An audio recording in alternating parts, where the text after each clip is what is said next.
Y buenos días a todos los aquí presentes. Yo soy Andrea Bernal, soy periodista y estoy muy complacida de estar aquí con todos ustedes. Y muchísimas gracias a la Fundación de Desarrollo e Innovación por la invitación y es para mí un privilegio presentar el libro de Ian Prumming, El poder de la crisis, en español y en este contexto de la Feria del Libro en Bogotá.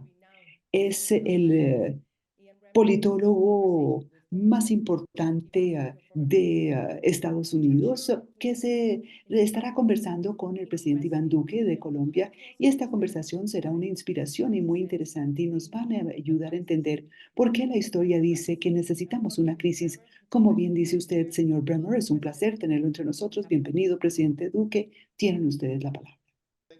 Muchísimas gracias, Andrea, por tu amable presentación. Y siempre es un placer estar con Ian Bremmer, un amigo muy querido y uno de los académicos más respetados del mundo, y también un innovador, una persona que le ha dedicado toda su vida académica y profesional a entender y explicar el mundo, las tendencias y los patrones que cambiarán nuestras vidas. Ian, también es un placer tenerte aquí con un Auditorio Colombia lanzando y presentando su libro dentro del marco de la Feria del Libro de Bogotá, en español, que se llama El poder de la crisis. Ahora, sin más, quisiera empezar por hacerle una pregunta. ¿Y por qué el nombre, El poder de la crisis? ¿Qué quiso decir usted cuando pensó en el título del libro? Porque hasta cierto punto y de cierta manera nos permite saber que hay crisis que hay que acoger y Winston Churchill solía decir, nunca pierdan la oportunidad de una crisis. Entonces, Ian, gracias por acompañarnos esta mañana, gracias por este fantástico libro y bienvenido nuevamente a Colombia virtualmente y esperamos tenerlo en persona muy pronto. Iván, muchas gracias. Es un placer estar aquí contigo y con Andrea y tener la ocasión de dirigirme a un auditorio colombiano. Y no estaría aquí si no fuera por usted, un querido amigo y una persona por la que siento un profundo respeto y por eso estoy tan complacido de iniciar la conversación sobre mi libro. ¿Porque el título del poder de la crisis? Todos sabemos que el orden mundial hoy día no está gozando de muy buena salud, es bastante inestable y nosotros pasamos todos estos conflictos y todos estos amenazas mundiales, el cambio climático, las grandes guerras alrededor del mundo, en el Medio Oriente, en Europa y políticamente en mi país, porque francamente en Brasil. Y uno puede mirar este panorama y decir, oh, por Dios, el mundo se encuentra en un pésimo estado y yo quiero culpar a los líderes políticos. Pero en realidad la razón detrás de los retos geopolíticos que enfrentamos no es ni por Trump, ni por Biden, ni por Putin, ni Xi Jinping, sino que es mucho más profundo y estructural y es algo que se ha estado desarrollando desde hace décadas.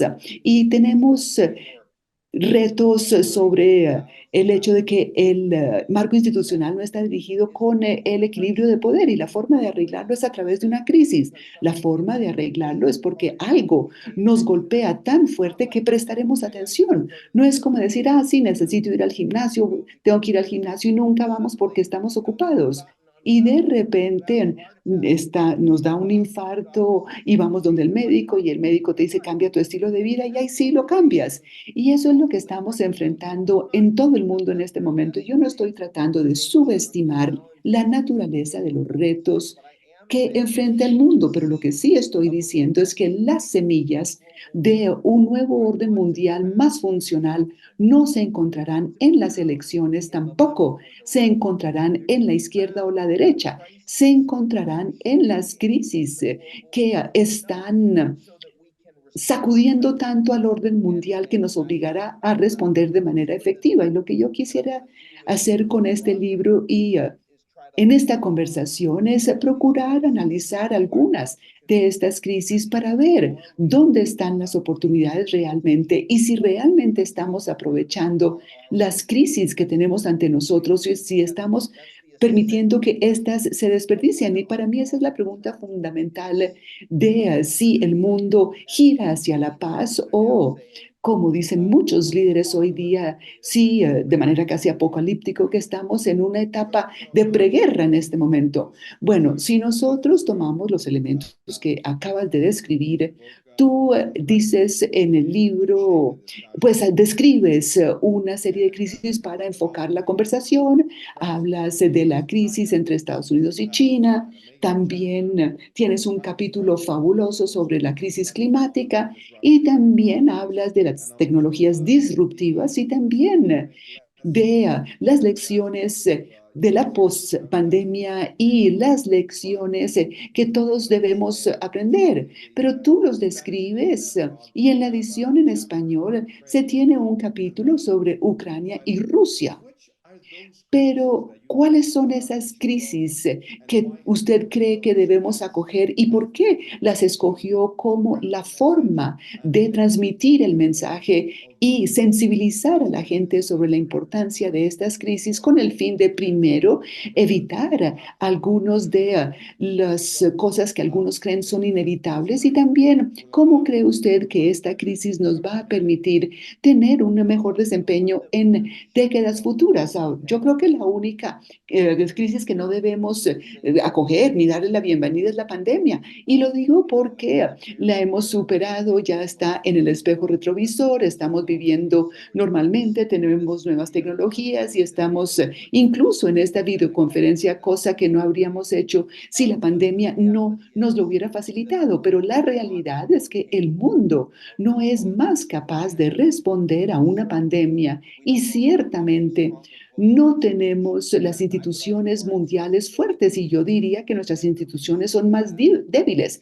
Y la razón de ello, y es muy triste, es que la pandemia no fue una crisis lo suficientemente grande para que a alguien realmente le importara. Y no fue lo suficientemente grande desde varias perspectivas, más el hecho de que fuimos muy efectivos en utilizar tecnologías que nos permitieron sacar las vacunas y producirlas para volver rápidamente a la normalidad. Eso fue algo maravilloso para la humanidad, pero algo muy problemático para utilizar esta crisis para construir un entendimiento más resiliente, más mundial de las alertas tempranas y los mecanismos de respuesta. Y segundo, tú recordarás que Estados Unidos culpó a China de en los primeros días del virus y los chinos le mintieron al resto del mundo y a su propio pueblo. Y de hecho, durante el mes de cuando se dio las transmisiones humanas, no lo reconocieron y aun cuando la Organización Mundial de la Salud lideró el proceso y al mirar mi país y la oposición a toda la información errónea, el fake news, pero lamentablemente no aprendimos todas las lecciones de la pandemia porque esa crisis no tuvo mucho poder, fue muy pequeña y no nos obligó a hacer absolutamente nada. Pero cuando miro el cambio climático o la invasión rusa de Ucrania, o miro los inicios de las tecnologías disruptivas, especialmente la inteligencia artificial, veo crisis mucho más grandes y veo crisis que ya estamos viendo y que están generando una acción real, diferentes acciones, acciones que de otra manera no habríamos esperado, gobernabilidad, de nuevos valores, recursos, siendo desplegados a escala de manera radicalmente diferente a lo que habría sucedido si no hubiésemos vivido esas crisis. Y eso lo vemos con la fortaleza de la OTAN y las conversaciones de defensa en Europa, lo estamos viendo en el increíble monto de dinero que se está dedicando a la transición energética y China liderando el mundo en un entorno de poscarbono energético y todos tratando de alcanzarlo. Y también lo estamos viendo en la priorización de los esfuerzos gubernamentales en torno a la inteligencia artificial y podríamos hablar de cada uno, pero yo siento más esperanza sobre las demás crisis que la que acabamos de atravesar. Ian, yo quisiera conectar ese sentimiento de la crisis que desató el COVID mismo, pero también hay un gran capítulo en su libro donde usted reflexiona sobre Estados Unidos y China, y yo fui presidente durante la pandemia. Yo recuerdo que recibimos un enorme apoyo de Estados Unidos para donar vacunas a un país como Colombia, pero también hubo un momento donde estuvimos muy cerca del gobierno chino a través de conversaciones para obtener la vacuna Sinovac que llegó más rápidamente a América Latina. Y le puedo decir que yo realmente tengo el sentimiento que ambos países nos dieron muchísimo apoyo en ese momento. Y cuando yo pienso en la discusión sobre la posibilidad de un conflicto entre Estados Unidos y China, a mí me parece aterrador y también absurdo. Y en su libro usted habla de un nivel de interdependencia y también dice que al mirar el mundo bipolar que teníamos en los ochentas y a principios de los 90 también, donde allá nunca existió la interdependencia que existe entre China y Estados Unidos en este momento. Y a mí me gusta que usted en el libro dice que debemos tener una premisa de un conflicto y que debemos hacer todo por evitar que suceda y mirar profundamente el poder de que ambos países trabajen juntos, de acuerdo también con la definición de las principales diferencias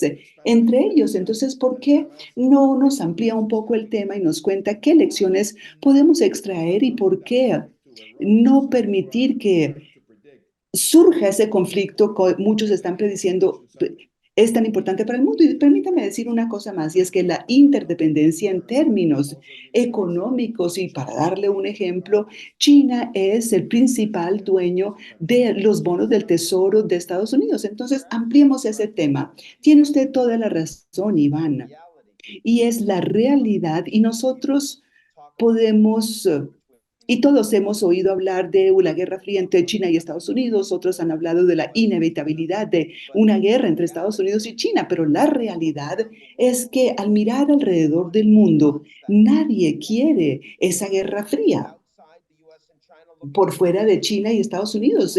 Tome cualquier país, Colombia, los europeos, el sudeste asiático, todos esos países quieren una relación más estable tanto con Estados Unidos y China y no quieren tener que escoger partido.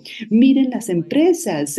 En mi propio país, en Estados Unidos, en China, la amplia mayoría de estas poderosas organizaciones no quieren una guerra fría ni quieren tener que escoger partido. Yo creo que es muy difícil combatir una guerra fría si a unos pocos líderes en Beijing y Washington son los únicos que la quieren. Entonces, esa interdependencia sí es muy importante, pero Iván, tú y yo también hemos visto que existe una conversación importante de nacionalismo, populismo, más política industrial, que está llevando a la gente a hablar de separar las dos economías, y los chinos no han permitido que empresas norteamericanas como Facebook y Twitter y Google operen en China, y ahora en Estados Unidos van a promulgar leyes donde se obligue a vender TikTok, o si no, la cerrarán en Estados Unidos. Entonces, estamos oyendo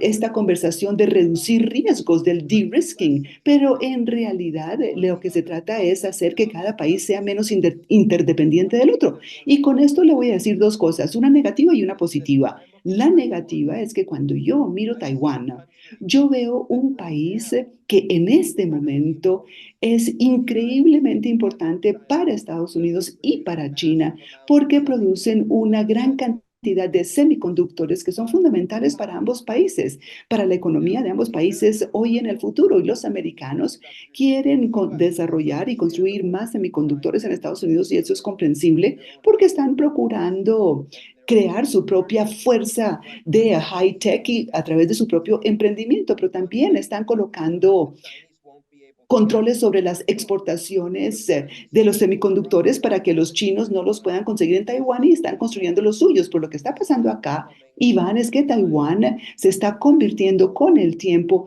en menos importante para Estados Unidos y aún menos importante para China y menos interdependencia sobre Taiwán, lo que quiere decir que una pelea por Taiwán dentro de 10 años va a ser muchísimo más alto de lo que es hoy día. Y nosotros debiéramos preocuparnos porque cada vez que vemos vemos relaciones donde la interdependencia está siendo socavada y desechada, es que Estados Unidos y China son como padres con hijos y tal vez se ha perdido el amor en la relación entre ellos, pero quieren estar seguros que sus hijos tendrán una buena vida. Y mientras eso sea cierto, padres responsables encontrarán la forma de interactuar entre sí, porque si los niños ya no están en la casa y no importan, entonces ya no somos responsables de los hijos. Ahí sí los padres se pueden enloquecer y eso es lo que nos preocupa. Y esa es la mala nueva. Ahora, la buena noticia, y realmente es una buena nueva, Iván, es que cuando yo pienso en el futuro de la economía mundial y la globalización, yo veo a los chinos convirtiéndose en dominantes en la transición energética porque lo que han invertido en cadenas de abastecimiento, en minerales, en baterías, en carros eléctricos y también en energía solar, eólica y nuclear. Y los americanos y los europeos lo ven y están tratando de alcanzarlos, pero los chinos tienen un gran liderazgo a escala. Y luego miro a Estados Unidos liderando el mundo en materia de inteligencia artificial y las principales empresas de Silicon Valley se están convirtiendo en las plataformas monopólicas con quienes todo el mundo tiene que trabajar en inteligencia artificial y eso es una tecnología transformadora importantísima y que nadie más puede alcanzar. ¿Y por qué lo digo? Porque en este momento estoy viendo que en Estados Unidos hay un esfuerzo legislativo por asegurarse que los vehículos electrónicos chinos no lleguen a Estados Unidos. Pero si los americanos quieren castigar a sus consumidores y quieren asegurarse que el consumidor americano tenga malos carros eléctricos costosos y que no funcionan muy bien, entonces Estados Unidos puede hacerlo, pero el resto del mundo va a trabajar con China en la transición energética. Y eso es globalización, eso no va a desaparecer. Ahora mira, Iván, si los chinos quieren regular la inteligencia artificial y asegurarse que su gente no tenga acceso a la mejor inteligencia artificial del mundo porque les aterra que socave el Partido Comunista, lo pueden hacer y pueden hacer que su población sea menos productiva, incluso menos inteligente, pero el resto del mundo trabajará con Estados Unidos y estas empresas de IA, todo el mundo lo va a hacer y eso es globalización. Entonces, lo que yo estoy viendo es que aun cuando tenemos algunas fuerzas en las dos economías más grandes del mundo que están hablando de deslindarse, hablando de guerra fría, yo diría que el mundo es cada vez más multipolar y complejo y la globalización no se va a detener por ese pequeño número de actores. Entonces, tal como los presidentes de Estados Unidos respecto de Colombia, pues yo sí soy muy optimista que el mundo seguirá trabajando juntos en todos estos temas. Esto me parece no solamente algo muy inspirador, sino una visión muy optimista. Pero yo quisiera conectar esta reflexión con algo que usted dice en el libro que tiene que ver con el concepto de G0, donde yo quisiera pedirle que usted le explique a la gente que nos está siguiendo esta mañana y que van a leer su libro. El concepto de G0 es un concepto que usted lo enmarca de lo que sucedió durante la pandemia y hasta cierto punto la forma como no pudimos responder de cierta manera a muchos de los desafíos porque no hubo suficiente coordinación, hubo más egoísmo que pensar de una manera más amplia, más global. Entonces usted termina diciendo, bueno, somos optimistas, esto debemos mirarlo, pero sí, utilizamos el concepto de G0 y las lecciones de la pandemia, ¿no le parece que ese es un riesgo importantísimo? Sí, claro que sí, por eso estamos viendo más crisis, porque las oportunidades se desprenden de las crisis, pero la realidad subyacente es que este G0, este entorno geopolítico, ¿y por qué ha sucedido? Porque es que G0 es el opuesto del G7 y el G20. Tenemos estas grandes organizaciones donde todos los líderes del mundo se reúnen, pero en realidad se enfocan únicamente en sus propias poblaciones, en el nacionalismo y no se están centrando en el gobierno mundial, la gobernanza mundial y la respuesta mundial a las crisis y retos mundiales. Ahora, cuando salimos de la Segunda Guerra Mundial, Estados Unidos gana y genera todas estas entidades mundiales que están alineadas con Estados Unidos y sus aliados, sus valores, sus prácticas. Y así es como vemos instituciones como la de Bretton Woods, Naciones Unidas, el Fondo Monetario, pero con el tiempo el equilibrio, el balance de poder cambia y las instituciones no cambian. Entonces hoy tenemos un Consejo de Seguridad con un criminal de guerra que tiene un poder de veto, pero los japoneses y los alemanes no tienen un asiento permanente. ¿Por qué? Porque cambió el balance de poder y no adaptamos las instituciones. Entonces vemos de dónde provienen las crisis y hay tres razones por las que tenemos un mundo de G0, tres grandes razones. La primera razón es porque cuando la Unión Soviética colapsa, no integramos a Rusia en Occidente. Uno puede culpar a Putin, uno puede culpar a los oligarcas, a Occidente, pero la verdad no pasó. Y hoy Rusia va en declive y están muy furiosos y culpan a Estados Unidos y a Occidente. Esa es una razón. La segunda es que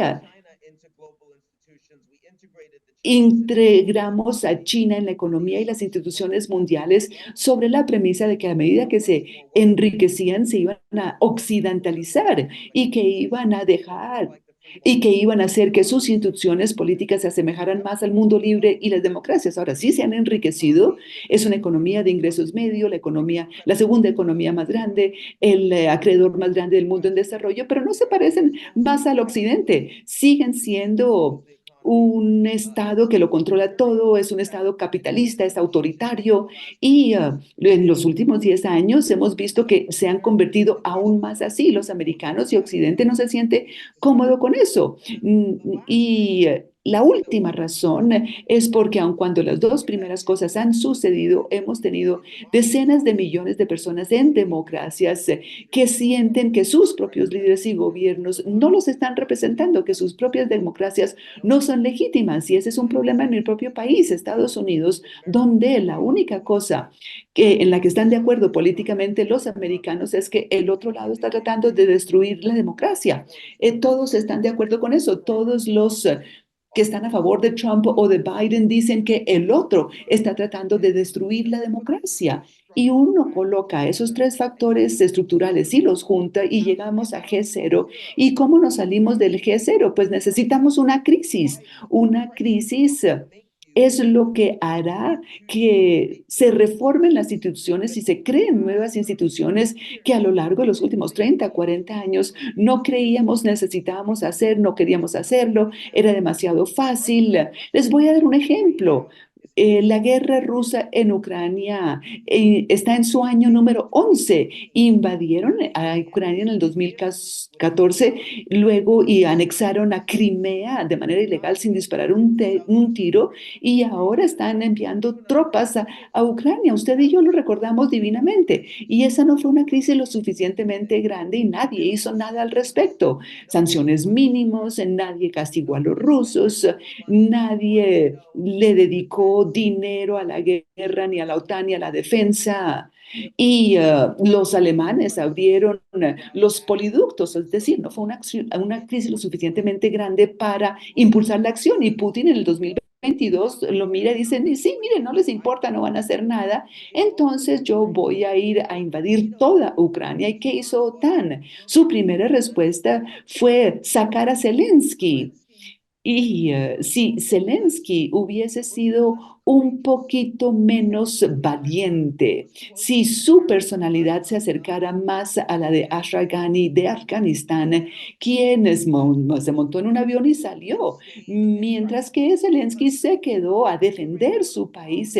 Y si se hubiera ido, Ucrania habría caído. Es decir, la crisis no fue lo suficientemente grande y ahora tenemos una crisis mayor y esa crisis más grande está obligando a los europeos a actuar. Y también al presidente a decir, oiga, Europa podría morir, lo dijo ayer. Tenemos que cuidar a nuestra propia defensa y no podemos contar con los americanos, solamente les importan a sí mismo y a los chinos. ¿Dónde dijo Macron eso en el 2017, 18 y 20? Él no estaba en ninguna parte, no estaba en ninguna parte Macron, porque se necesitaba una crisis mayor. Y eso, de eso se trata mi libro. Ian, esto me resulta fascinante y me encanta la forma como usted coloca el debate en términos del tamaño de la crisis, la respuesta a la crisis y la gobernanza para hacerle frente a una crisis. Y tiene otro gran capítulo sobre la crisis climática.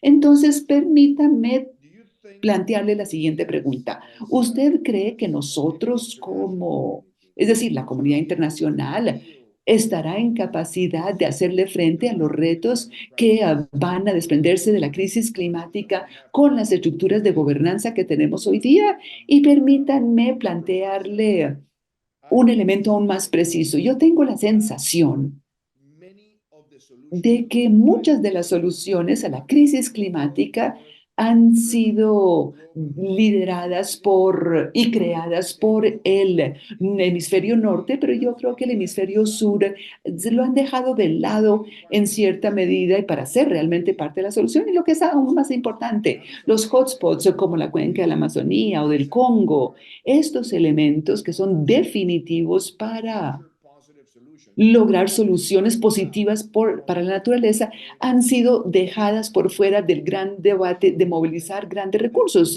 ¿Y cómo cree usted que se debe abordar la crisis de manera inteligente, rápida y efectiva y no como un club del norte global o el hemisferio norte que están tratando de dictarle medidas al sur?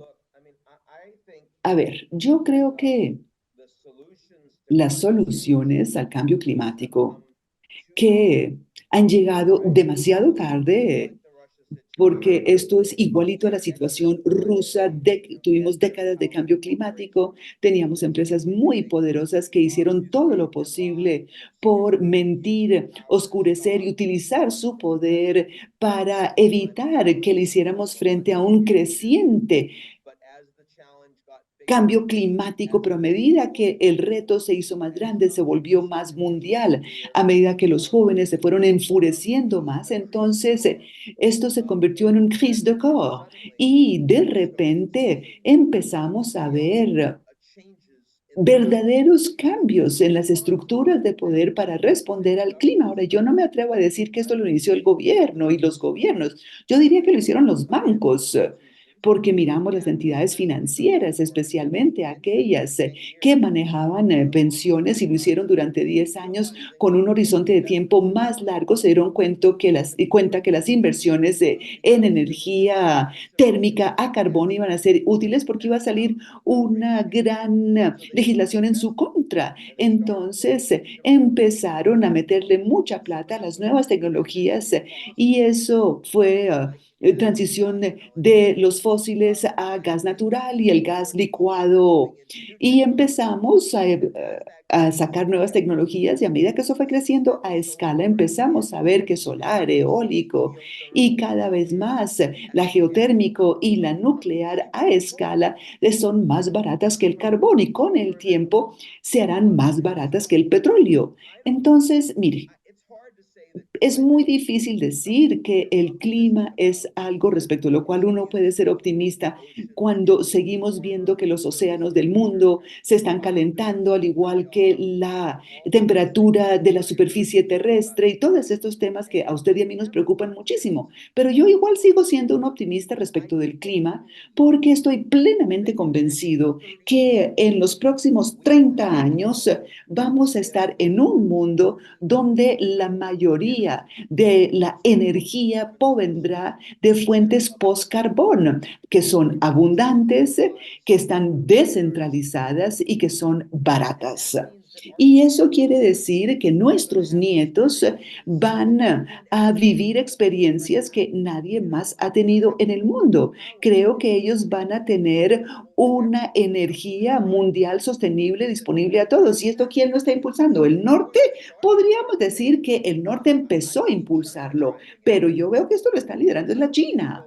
Yo no veo al norte global haciéndolo. Yo veo a los chinos haciendo todo lo posible por asegurar que ellos se conviertan dominantes en la energía posterior al carbón y me complace que lo están haciendo. Preferiría que fuera Estados Unidos y sus amigos, pero si Estados Unidos no lo va a hacer, alguien tiene que hacerlo y de hecho China hoy es el mayor emisor de carbono del planeta. Y no solamente en general, sino per cápita en este momento emiten más carbón que los europeos más ricos. O sea que ellos necesitan esta tecnología y necesitan exportarla. Y el hecho de que los americanos y europeos le están dedicando más tiempo a dilucidar cómo apoyar sus propias industrias en vez de ver cómo pueden aprovechar lograr el mayor número de vehículos de transición en su economía rápidamente muestra que las prioridades de Occidente están desplazadas. Eso es lo que yo estoy viendo. Bueno, de escucharlo me trae muchas más preguntas a la mente, pero también quiero hablar de otro capítulo de ese libro cuando habla de las crisis creadas por las tecnologías disruptivas. Y yo quisiera conectarlo con esta charla TED que usted hizo hace como unos 3 meses, que ha tenido millones de vistas en todo el planeta. Y usted habla de el equilibrio del poder, el balance de poder en el mundo, el balance de poder militar, y usted tiene un capítulo especial sobre el balance de poder tecnológico. Nosotros hemos visto tecnologías disruptivas, pero también estamos viendo en este momento el impacto de los algoritmos manipulados y la forma como la inteligencia artificial y sus algoritmos y las redes sociales pueden impactar a una sociedad. Ahora, usted en esta charla TED dice una cosa fabulosa y es que en el interior de las democracias, especialmente la democracia estadounidense, muchas de esas tecnologías nacieron y en este momento se están convirtiendo en amenazas a nuestro concepto de democracia. ¿Por qué tiene usted esa preocupación? Pero también lo ve como una oportunidad de estas tecnologías disruptivas y qué necesita ocurrir para no perder nuestras democracias basado en lo verde que a veces está detrás de estas tecnologías y estas economías impulsadas por estas tecnologías de redes sociales, algoritmos, etcétera. Bueno, yo creo, y cuando yo era muchacho, cuando usted era muchacho, a nosotros nos criaron nuestros padres, fuimos al colegio, participamos en nuestras comunidades, íbamos a la iglesia y eso determina quiénes somos, nuestra composición genética y las personas a nuestro alrededor que nos alimentaron. Y yo creo que hoy cada vez más es más que naturaleza y nutrir. Y hoy los jóvenes se están convirtiendo en adultos y han sido moldeados e intermediados por estos algoritmos en sus dispositivos inteligentes, algoritmos que se hacen cada vez más poderosos y no están interesados en crear buenos ciudadanos ni en educarlos para que sean personas bien desarrolladas, estables, para luchar por el bien del mundo, sino que están interesados que esos niños pasen el mayor tiempo en esos dispositivos haciendo clic en diferentes productos e interactuando con ellos. Eso es un excelente negocio para las empresas y es desastroso para nuestros hijos y es desastroso para nuestras democracias y para nuestra sociedad civil.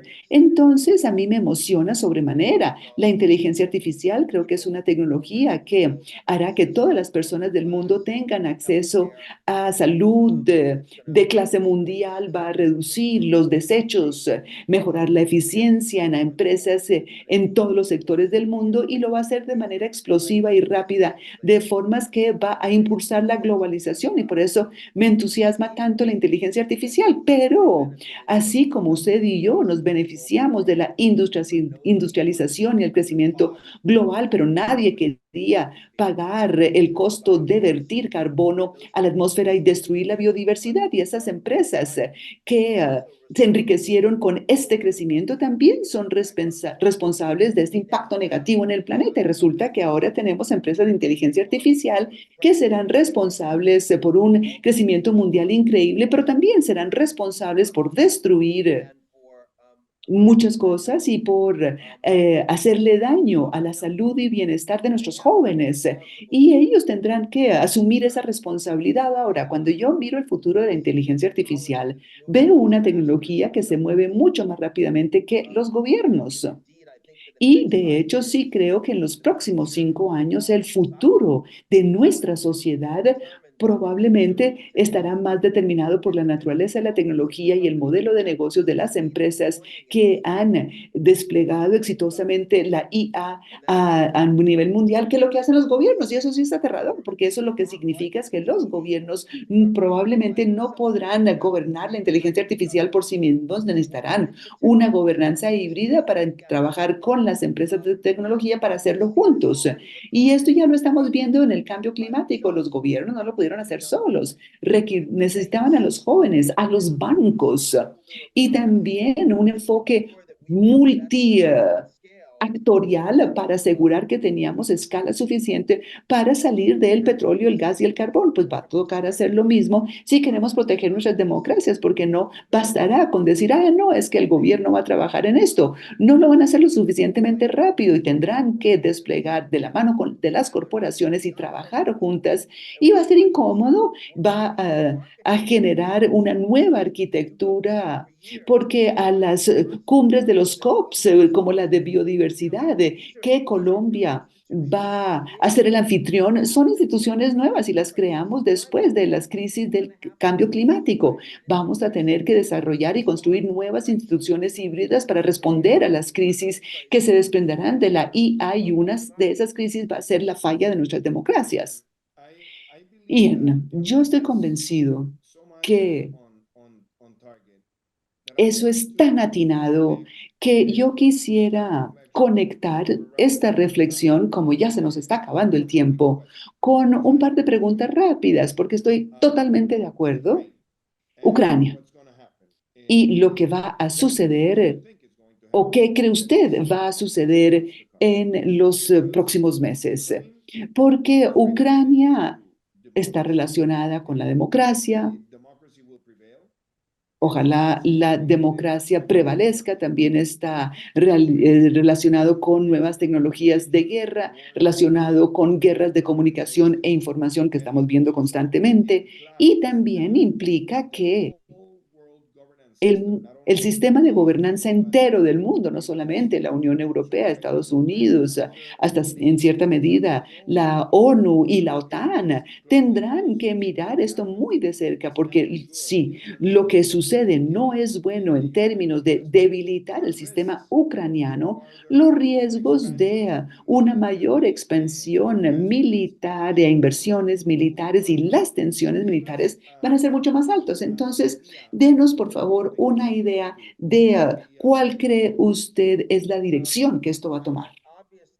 Obviamente, es útil que Estados Unidos, luego de muchos meses de disfunción, pudo promulgar una ley que incluyó 61.000 millones de dólares en apoyo militar. Es el paquete más grande jamás entregado por Estados Unidos y eso va a ayudar a los ucranianos a defender sus líneas del frente, recibir la munición que necesitan y evitar que los rusos se tomen más de su territorio. Pero igual, tiene una escasez de personas, tiene una población mucho más pequeña y es difícil movilizar tropas como lo hacen los rusos y también tienen que defender sus ciudades. Estados Unidos no va a seguir entregando 60.000 millones al año y ciertamente no si Trump gana la presidencia. Incluso si Biden vuelve a ganar, yo diría que lo más probable es que tampoco. Entonces, yo sí creo que el mejor escenario para Ucrania es que estos dineros y apoyos adicionales los coloquen en una mejor posición para negociar eventualmente con Rusia, con el apoyo de la OTAN y chino, pero Ucrania está partido, ha perdido su tierra, el 18% del territorio ocupado por Rusia lo tienen que recuperar. Eso a mí no me parece ni justo ni me complace, pero es la realidad y creo que el mejor escenario para Ucrania es que reciban garantías de seguridad de la OTAN para el resto de su territorio, dinero para reconstruir el país y yo diría que ese sería el mejor escenario y es muy posible que Ucrania tenga muchos más problemas que eso y que los rusos sigan golpeándolos y los americanos pierdan interés y que Ucrania colapse y el futuro será uno donde los europeos entienden que necesitan priorizar su defensa en mucho mayor grado y vemos un nivel de autonomía estratégica impulsada por los franceses y los polacos e incluso el Reino Unido después de que un gobierno laborista tome el poder más adelante y los alemanes tendrán que luchar con esto. Están los húngaros, los italianos un poquito más escépticos, pero en general, sí, los rusos logran ganar la guerra en Ucrania, los europeos priorizarán su defensa de una manera que no lo han hecho en décadas y yo creo que eso sí va a importar muchísimo y la OTAN no se va a desbaratar ni porque Rusia incluso con los iraníes y con los norcoreanos, porque en última los rusos no tienen una alianza estratégica con China. China quiere un cese al fuego, China quiere estabilidad en el mundo. Rusia no lo quiere, Rusia quiere caos. Rusia quiere tomarse Ucrania y quieren que fracasen muchos otros países de la región y están desplegando activamente ciberataques, espionaje y atacando infraestructura crítica, socavando democracias que ya son débiles. Y ahí es donde, esa es la dirección de Rusia y Ucrania, creo yo, y los americanos necesitan tomar más en serio. Hace un año, cuando los ucranianos les estaba yendo mejor, han debido utilizar esa posición más fuerte y mejor para tratar de llevar a los rusos a la mesa. Y los americanos también tenían que darle más apoyo a los ucranianos en un principio, más apoyo militar y no los F-16, no, permitir que el gobierno polaco les entregue eso, necesitan hacerlo. La respuesta inicial de Estados Unidos no ha debido ser eh, quitarle la lente y dejar que Rusia pues se tomara a Ucrania en cuestión de 2 semanas. No, ahora Estados Unidos no invitó a Ucrania a la OTAN. Y dijeron, no, sí, claro, nosotros hablaremos con ustedes durante décadas, pero no los haremos miembros. Pues los han debido convertir en miembros porque Rusia no está interesado en atacar Polonia porque lo atacan a ellos. Y Estados Unidos y Occidente, Ucrania les importa tanto como Georgia o como Chechnya. Y ese fue el principal problema. Entonces, voy a terminar con dos preguntas, esta entrevista que me ha resultado fascinante, con un poco de lo que va a suceder con las elecciones en Estados Unidos y las crisis. Hemos hablado de China, Estados Unidos, climas, G0, tecnologías disruptivas, ahora Ucrania y Rusia. Entonces sí, habrá una elección en noviembre que va a estar profundamente polarizada. Vamos a ver el mundo entero siguiendo esto muy de cerca, no solamente como algo interesante y necesario de observar, sino que la forma como se manejará esta campaña tendrá muchos impactos porque en Estados Unidos hay muchas personas que copian estas tácticas y estrategias electorales. Pero una de las cosas que yo he visto, y creo que Colombia es un gran ejemplo, es cuando la política exterior se convierte en una política de Estado y es bipartidista. ¿Cómo cree usted que la forma como vamos a abordar la crisis va a cambiar dependiendo del resultado electoral de noviembre en Estados Unidos? Y cómo evitar una vez más, yo sé, otro retroceso y tal vez perder algunas de las cosas que donde hemos visto unos avances importantes. No hay una respuesta fácil porque Estados Unidos está muy dividida y dividida en términos de temas políticos, el Medio Oriente. Ustedes saben que Obama inició un tratado del que se salió Trump, ahora Biden está haciendo lo contrario. Mejor dicho, yo creo que es muy difícil tener una política exterior efectiva siendo el país más grande del mundo que está cambiando radicalmente su política exterior con base a las elecciones. Se tienen alianzas, Obama dijo que lo hizo, fracasó, luego Biden no lo puede tener una política comercial al respecto, mejor dicho, el acuerdo del clima de París. Y vemos Rusia, Ucrania, vemos que Biden los apoya con miles de millones de dólares, Trump dice que no les da un céntimo. Esto es muy difícil, pero no se ha perdido todo, porque en primer lugar tenemos acuerdos bipartidistas que requieren una política común respecto de China y también un nivel importante de apoyo militar y una nueva arquitectura con nuestros aliados en Asia, con Asia, lo vimos en Japón, Corea, vemos en la relación con India, que es mucho más fuerte de lo que solía ser, y yo creo que eso va a continuar independientemente de que Trump o Biden salgan elegidos. Y también creo que el apoyo estadounidense por Israel va a seguir bajo Biden y Trump en esa política. Están aislados, Estados Unidos no es muy popular en el resto del mundo, pero seguirán con su política. Y también las relaciones entre Estados Unidos y los estados del Golfo, yo sé que eso es problemático en términos del asesinato de Khashoggi, pero los países del Golfo son más estables hoy de lo que eran. A los saudíes les está yendo mejor en el panorama mundial. Estados Unidos quiere asegurar una globalización saudí por apoyo por Israel. Ahora bien, si Trump llega a ganar, lo bueno de esto es que los republicanos probablemente van a tomar las tres cámaras y eso facilitará sacar política, incluida la política exterior, tanto en la Cámara de Representantes como Senado. Aquí no hay filibusteros, aquí se puede lograr sacar hasta una política de migración y también no hay un partido que controle tanto la Cámara Baja como la Alta respecto al tema de las migraciones. Y eso me parece muy interesante. Los americanos bajo Trump le darán durísimo a México si no permiten una mayor participación de los militares americanos en materia de migración y si no le meten más recursos a la frontera sur con México. Un nuevo presidente en México no tiene ningún apalancamiento con Estados Unidos. Y por otra parte, si gana Trump, habla de imponer tarifas arancelarias del 60% a productos chinos, entonces ya no tendremos relaciones comerciales normalizadas. Esto puede afectar la economía. Estados Unidos y China recibirán ambas un fuerte golpe y los aliados sentirán que necesitan encontrar la forma de trabajar más estrechamente con China en ese entorno, cosa que va a ser más difícil si llega a ganar Trump la presidencia. Y en cuanto al Oriente Medio, yo creo que esto puede ir en cualquier dirección, porque es que Trump ciertamente va a golpear durísimo a los iraníes y cuando él era presidente, Irán se echó para atrás y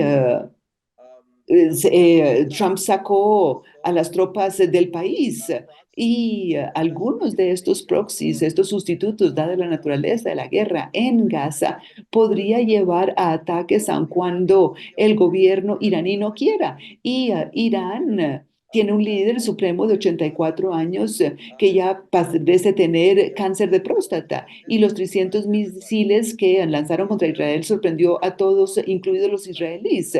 Y Trump le dará muy duro a los iranianos y se ganará la guerra. Entonces, yo creo que hay quienes creen que sería bueno que gane Trump, pero habrá mayores riesgos en el entorno internacional si gana Trump y porque hay áreas que yo sé van a verse bajo grandes presiones. Permítanme.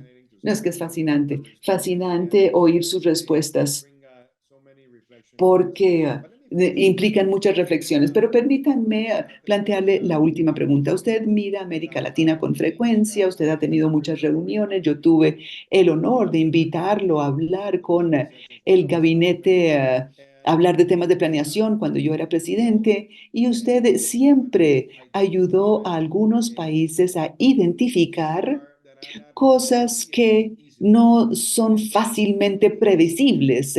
Eso es como mirar más allá del otro. Ahora, un mensaje para América Latina, porque yo pienso en América Latina de múltiples formas y creo que hay una realidad que vimos en el 2023 y es que por primera vez en 20 años México terminó siendo el principal socio comercial de Estados Unidos, colocando a China en segundo lugar por primera vez en 20 años.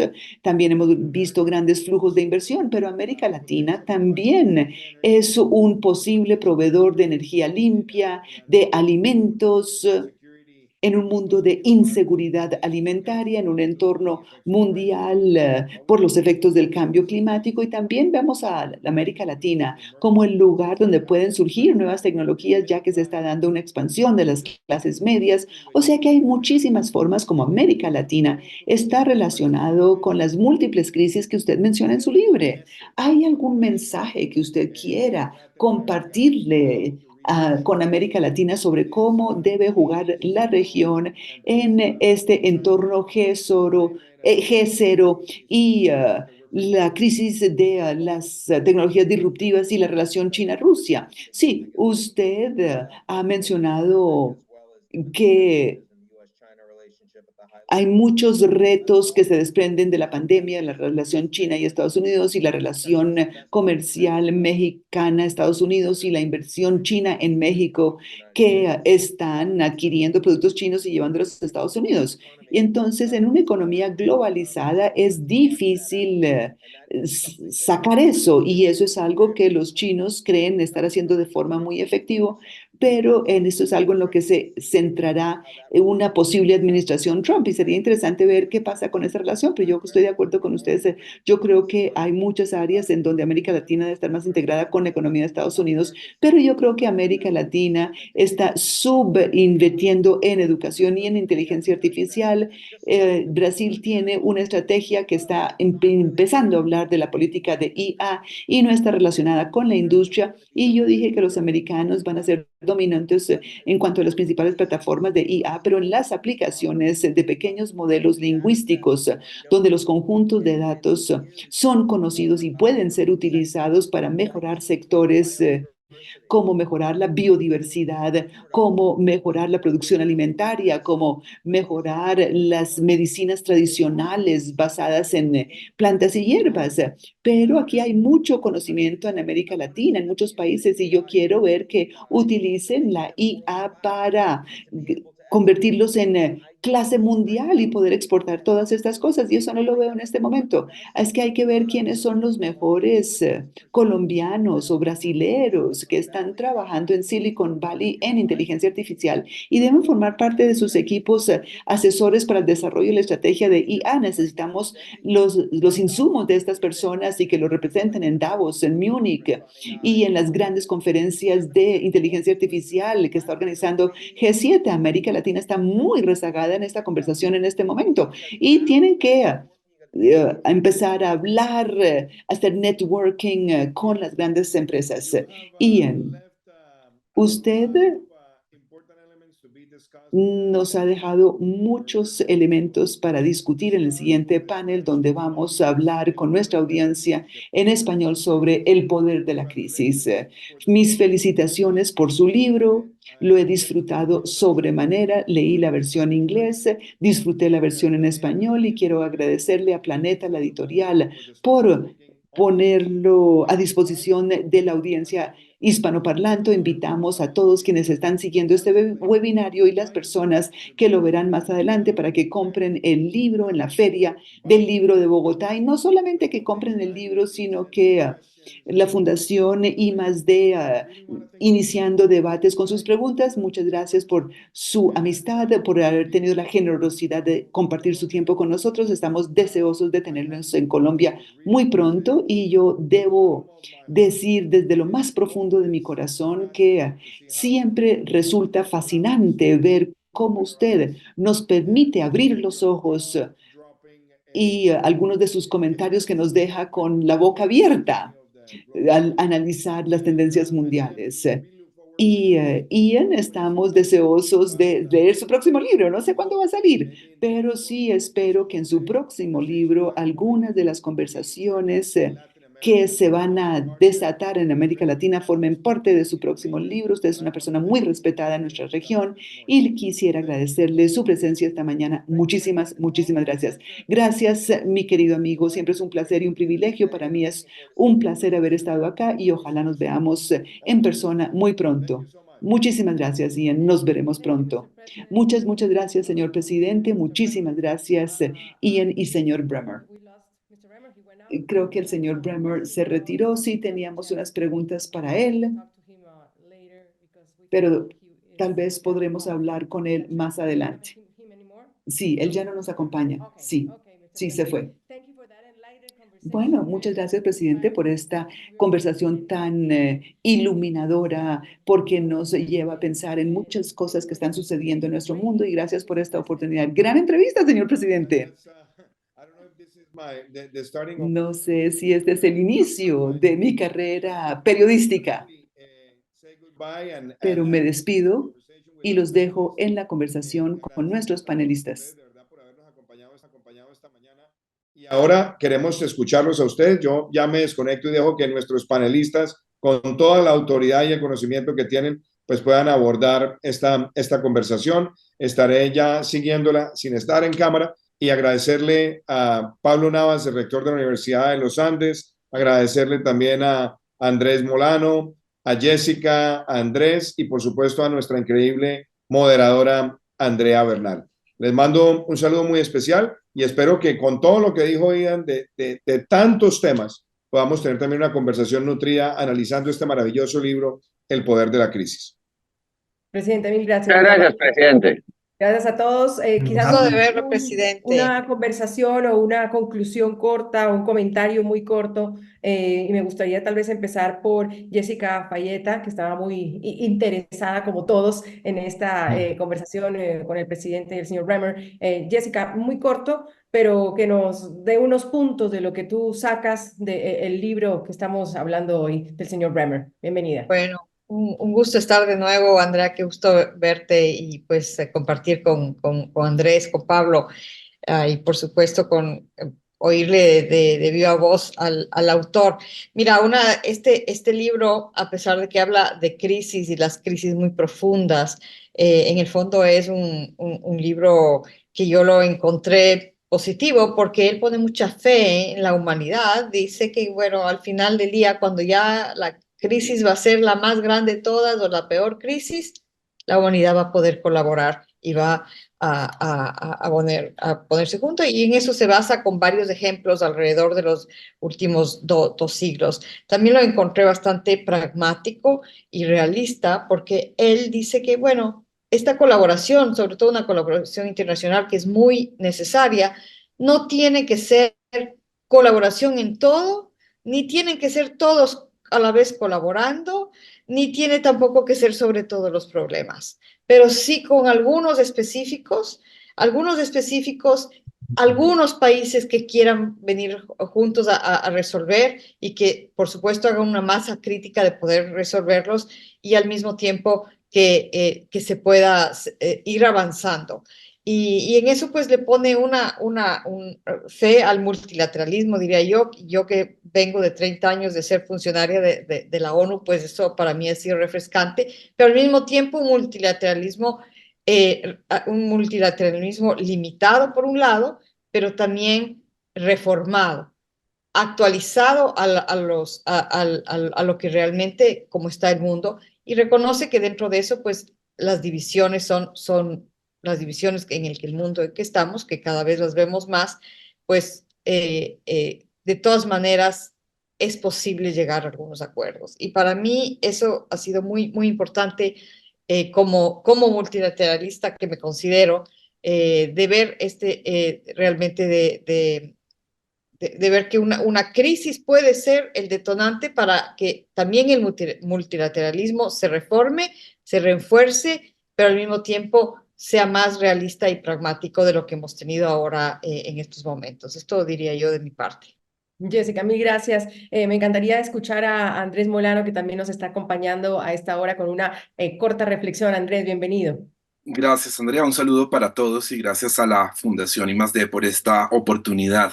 A mí me queda resonando un término que empleó Ian Bremmer en su presentación, que es el de instituciones híbridas. Y quisiera conectar esto un poco con lo que ya ha mencionado Jessica. La gobernanza global hoy en día es un asunto demasiado serio para dejarlo solamente en manos de los estados y necesitamos encontrar nuevos diseños institucionales, aprovechar lecciones aprendidas para encontrar instrumentos que involucren a actores del sector privado, las grandes corporaciones. Si pensamos en temas como la inteligencia artificial en el marco de ese mundo tecnopolar, que es otro término que ha acuñado Ian Bremmer recientemente, no podemos pensar en la gobernanza de la inteligencia artificial sin la participación del sector privado. En Múnich, en la conferencia de este año, precisamente más de 20 grandes tecnológicas dedicadas a la inteligencia artificial concluyeron un acuerdo de autorregulación, unos compromisos de esfuerzos unilaterales del sector privado para proteger los procesos electorales frente a la influencia nociva del uso de algunas tecnologías de inteligencia artificial. Creo que apostar por el polilateralismo más allá del multilateralismo tradicional, buscar esas instituciones híbridas, incorporar al sector privado, a la sociedad civil a través de centros de pensamiento, de organizaciones cívicas, puede darle nueva fuerza a ese multilateralismo, pero además permitirnos aprovechar el poder de la crisis, involucrando cada vez más actores cada vez más necesarios. Muchas gracias. A ti, Andrés, por esa reflexión tan interesante. Veo también aquí a Andrés Rugeles, que nos acompaña. Me encantaría también escucharlo con una reflexión de esta casi hora que hemos escuchado con el presidente Duque al señor Ian Bremmer. Andrés, ¿cómo estás?